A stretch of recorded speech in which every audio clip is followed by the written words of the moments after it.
When you control how you respond, no one can manipulate you. This is where true strength begins. Emotional mastery isn't about suppressing your feelings or pretending you don't feel pain. It's about owning your reactions so completely that external forces lose their power over your internal peace. This is what separates those who crumble under pressure from those who rise in the face of adversity. Because when your emotions are out of your control, your life is out of your control. But once you learn to regulate your emotions, you reclaim the steering wheel of your life. Every day people are pulled like puppets by others' words, attitudes, and opinions. A single insult can derail an entire week. A small rejection can create self-doubt that lingers for months. That is the danger of giving emotional access to people who don't deserve it. When your emotional state is dependent on how others treat you, you are not free, you are enslaved. People can manipulate you, provoke you, and use your feelings against you. They know what buttons to push, and every time they push them, they watch you break.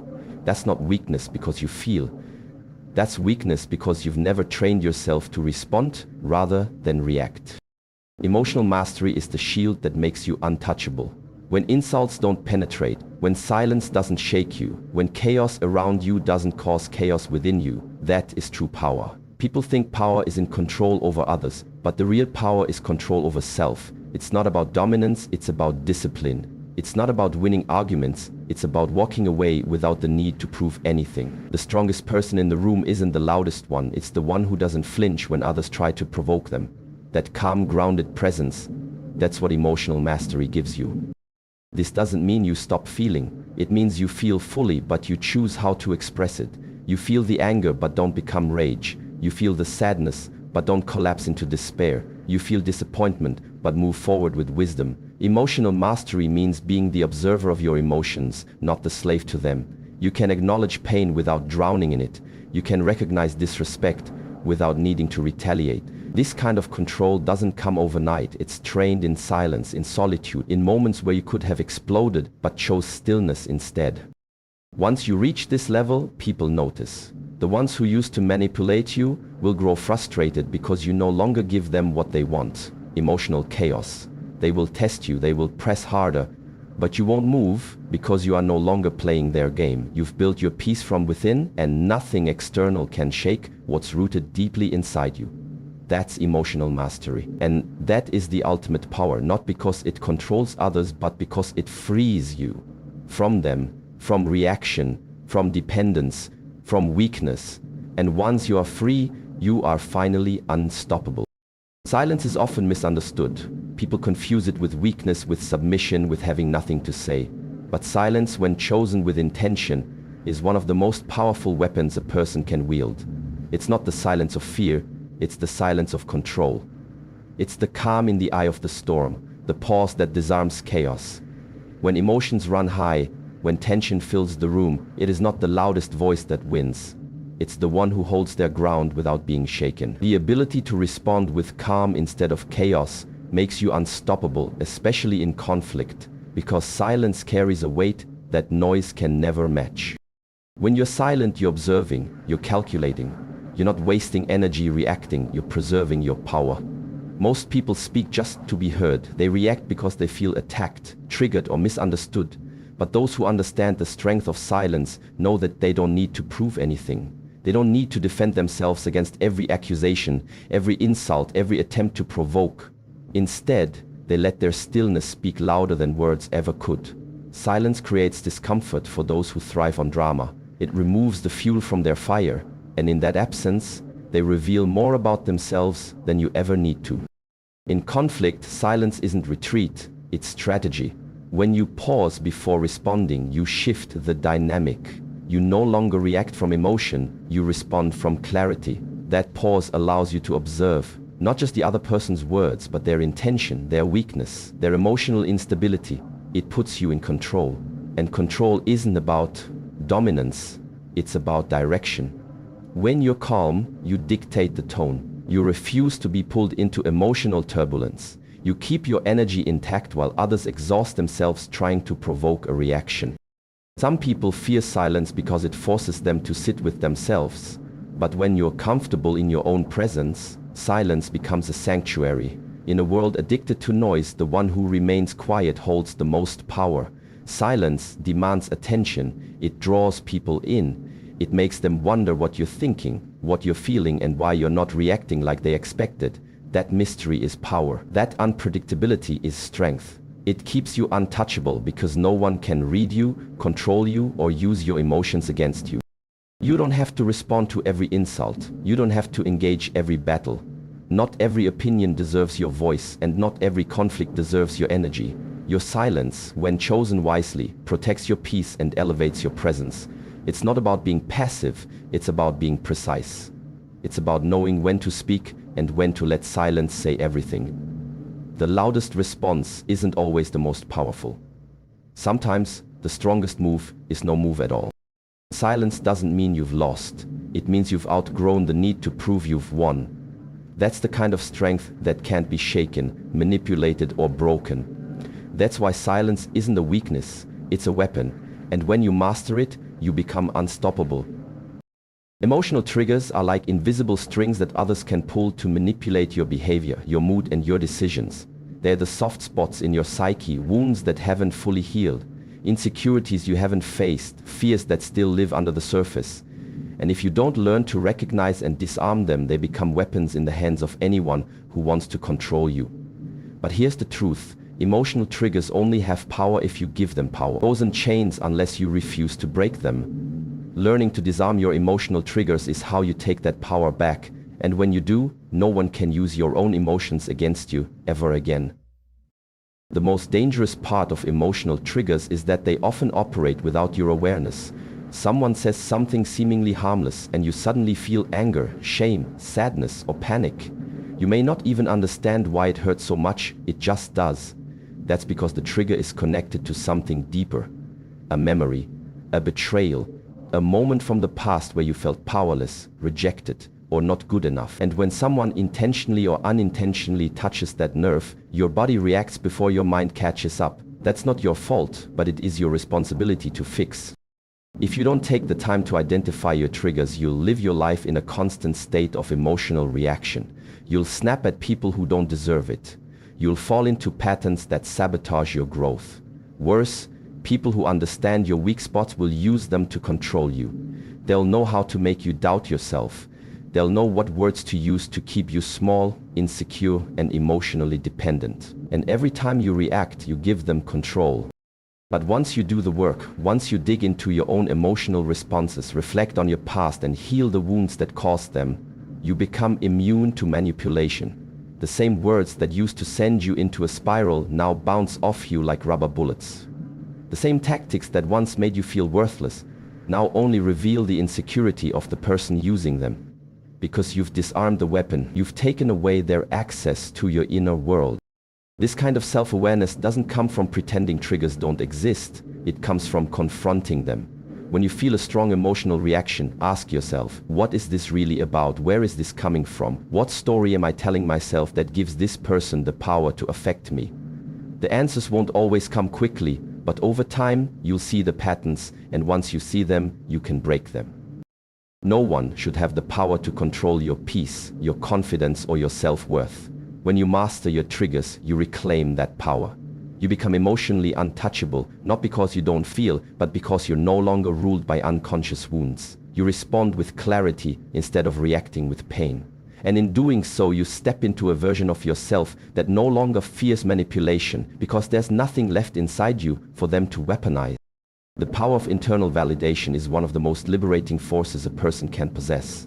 When you no longer need approval from others to feel worthy, you become immune to rejection, criticism, and manipulation.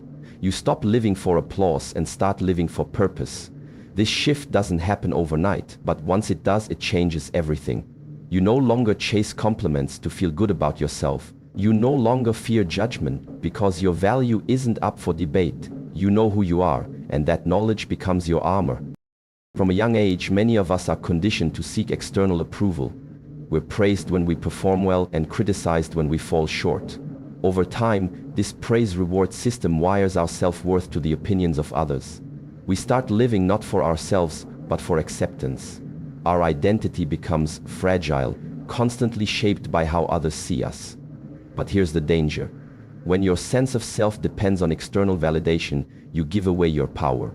You let strangers dictate how you feel, you become a prisoner to their praise and a victim of their rejection.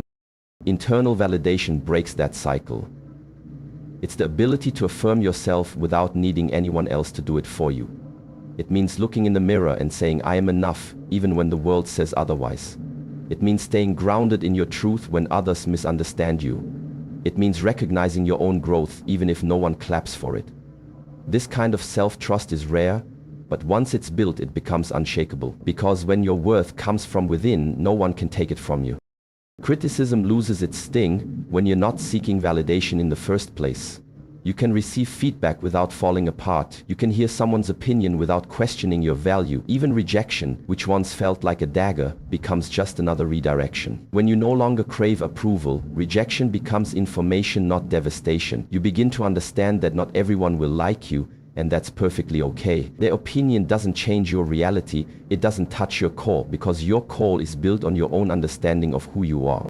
Living from internal validation gives you freedom. You make decisions based on your values, not others' expectations. You speak your truth without censoring yourself for the comfort of others. You walk into rooms without needing to be liked, and that very confidence is what earns respect. Ironically, when you stop needing approval, people begin to give it more freely. Why? Because self-assurance is magnetic. People are drawn to those who don't beg for validation but instead radiate it from within. Internal validation isn't arrogance, it's clarity. It's knowing your strengths, owning your flaws, and not needing anyone else to co-sign your worth. It's the foundation of real self-love, the kind that doesn't crumble under pressure. And in a world that's constantly trying to define you, internal validation is your way of saying, I already know who I am. That is power, quiet, steady, and unbreakable. Reaction is slavery, response is freedom. This simple truth separates those who are controlled by life from those who command it. Every day you are faced with moments that challenge your patience, test your values, and provoke your emotions. And in those moments you have two choices: react impulsively or respond consciously. The first enslaves you to your emotions, while the second empowers you with clarity and control. Reaction is the knee-jerk impulse that comes from unexamined emotion. It's raw, fast, and often regrettable. It happens when your buttons are pushed and your wounds are exposed. You lash out, you withdraw, you say things you don't mean, or you make decisions you can't take back. Reactions are driven by fear, anger, insecurity, or ego. They arise not from strength, but from survival. And the more you live in reaction, the more predictable and controllable you become. Anyone who knows your triggers can manipulate your behavior. Anyone who can provoke you owns you. On the other hand, response is born from self-awareness. It's a deliberate action, not a reflex. It means pausing, breathing, thinking, then choosing how to move forward. Response takes discipline. It takes strength to feel deeply without being consumed, to experience anger without becoming rage, to feel sadness without falling apart. When you respond instead of react, you create space between the stimulus and your decision, and in that space lies your freedom. That space is where you take your power back. Self-awareness is the foundation of this transformation. You cannot respond with clarity if you don't know yourself, your triggers, your wounds, your emotional patterns. When you begin to observe yourself in the heat of the moment, you gain insight into your own mind. You notice what provokes you, what makes you tense, what stories you tell yourself when you feel threatened. With that awareness, you no longer act out of habit, you begin to act with purpose. Control is not about suppressing your emotions, it's about mastering them. You can still feel everything fully: pain, disappointment, even rage, but you don't let those emotions hijack your actions. You own them instead of letting them own you. This is not weakness, this is power in its purest form. Because the person who can stay calm in chaos is the person who leads. The person who can stand in the fire without burning is the one others look to when everything falls apart. Responding, not reacting, doesn't mean being passive. It doesn't mean letting things slide or avoiding confrontation. It means choosing the most effective way to act, not the most emotional one. It means protecting your peace, your integrity, and your future, even when it would feel good to explode in the moment. It's about staying true to who you are.